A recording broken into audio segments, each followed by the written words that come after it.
గజేంద్ర మోక్షం. గజేంద్ర మోక్షం మన భారతదేశపు ప్రాచీన చరిత్ర.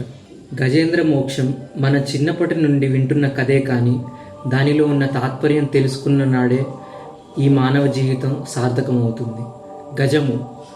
గజములోనే జగము దాగున్నది. అంటే ఈ గజేంద్ర మోక్షం ద్వారా ఈ జగంలో ఎలా బ్రతకాలో మనకి తెలుస్తుంది. గజేంద్ర మోక్షం శ్రీమద్ భాగవతంలోని 8వ స్కందం నుండి తీసుకోబడింది. మీకు భాగవతం యొక్క వివరణ, పరీక్షిత్ మహారాజు యొక్క కథ గురించి కావాలంటే మన ఛానల్ డిస్క్రిప్షన్లో లింక్స్ అప్లై చేస్తున్నాను. ఇంకా కంటెంట్లోకి వస్తే, పూర్వం క్షీరసాగర మదన మధ్యమున త్రికూట పర్వతం అనే ఒక పర్వతం ఉండేది. ఈ పర్వతం 3 పర్వతములే కలయిక. అయితే ఈ పర్వతాలు వేటికవే ప్రాముఖ్యత కలిగి ఉన్నవి.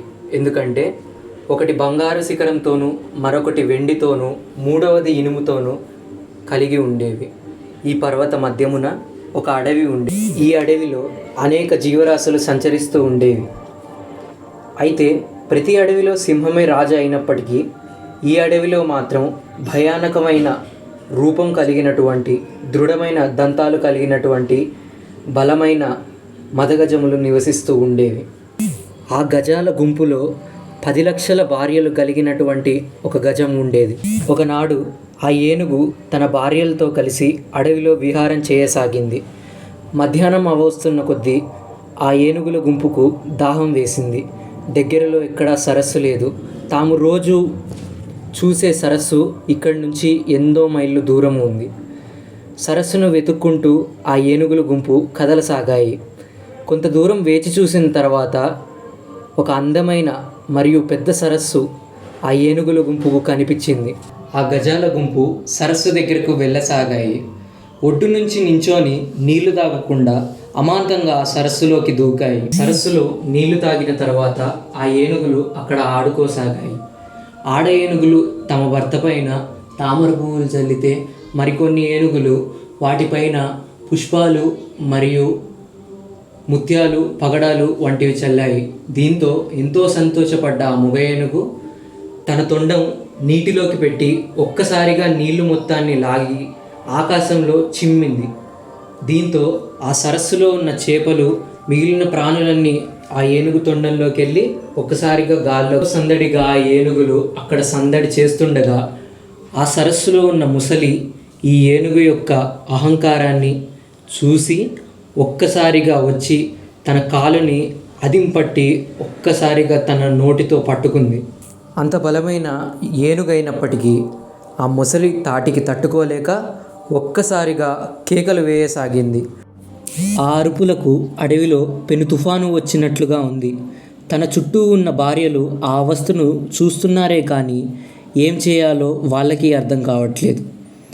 ఎటు దిక్కుతోచని పరిస్థితుల్లో ఆ ముసలి నుంచి ఎలాగైనా తప్పించుకోవాలని తన కాలిని పైకి కిందకి అంటూ ఉంది గజం. కానీ ముసలి మాత్రం తన పట్టును విడవకుండా ఏనుగు కాలిని గట్టిగా పట్టుకున్నది. ఇది చూసి ఏనుగు తట్టుకోలేకపోయింది. చాలా సమయం గడిచింది. తన ప్రాణం తన చేజారిపోతుందని గ్రహించిన ఏనుగు మనసులో ఇలా అనుకుంది: ఈ జగమునకు తండ్రి అయిన వాడు, ప్రాణకోటిని కాపాడేవాడు అంతటా ఉంటాడు. అతడు ఉన్నాడో లేదో అని సందిగ్ధంగా అన్నట్టు గజరాజు. కొంతసేపటి తర్వాత ఆ సందిగ్ధం కాస్త, అతడు గనక ఈ లోకంలో ఉంటే నా పరిస్థితిని గమనించి నన్ను కాపాడతాడు, దీనులను ఆదుకుంటాడు అని స్మరించాడు. అంతే. అలా వైకుంఠపురంలో సుగంధ పుష్పాల మధ్యన బంగారు ద్వారాలలో శేషశయనంపై ఉన్న లక్ష్మీదేవి సమేతుడైన శ్రీ మహావిష్ణువుకు వినిపించింది: సిరికింజప్పడు శంఖచక్రయుగముంచేదోయి సంధింపడు, డే పరివారమును జీరడు డబ్రకపతిం బన్నింపడు, డాకర్ణికాంతర దామిల్లం జకనొక్కడు, వివాదపరిత శ్రీకుచోపరిచేతమైన వీడడు, గజ ప్రాణావనోత్సాహి అయి. తన భార్య అయిన లక్ష్మికి చెప్పడు, ఆయుధమును చేతపట్టడు, వాహనమును ఎక్కడు, తాను నడుస్తున్నప్పుడు తన మీద పడే తన కురులను కూడా సవరించుకోడు. కేవలం తనను శరణు వేడుకున్న గజేంద్రుడి కోసం సాక్షాత్తు శ్రీ మహావిష్ణువే ఆ వైకుంఠపురం నుంచి గజేంద్రుడి దగ్గరికి వెళ్తున్నాడు. తన వెంట లక్ష్మీదేవి తన వెనుక లక్ష్మీదేవి, శంకుచక్రాలు, గదాదండం, విశ్వక్సేనుడు, నారదుడు, ఇలా దేవతలందరూ ఈయన హఠాహటిన ఎటు వెళ్తున్నాడని చూస్తున్నారు. వచ్చి తన దగ్గరున్న చక్రంతో ముసలి తలని నరికేశాడు. వెంటనే గజం తన కాలుని వెనక్కి తీసుకుంది. ముక్కలై తెగి ఉన్న ముసలి అక్కడ పడిపోయింది. తనను ఆదుకున్న శ్రీమన్నారాయణుడిని చూసి పారాయణ చేసింది గజేంద్రుడు. ఆ తరువాత చనిపోయి ఉన్న ముసలిలో నుంచి ఒక ఆత్మ బయటికి వచ్చింది. తనకు ఆ పరిస్థితి ఎందుకు కలిగింది అని అడగగా ఈ విధముగా చెప్పారు. గత జన్మలో ఆ ముసలి ఒక రాజు అని, సరస్సులో సంధ్యావందనం చేసుకోవడానికి వచ్చిన ఒక బ్రాహ్మణుడిని నీటిలోకి లాగిన కారణంగా తనకు ఈ శాపం వచ్చిందని ముసలికి వివరించాడు శ్రీమన్నారాయణుడు.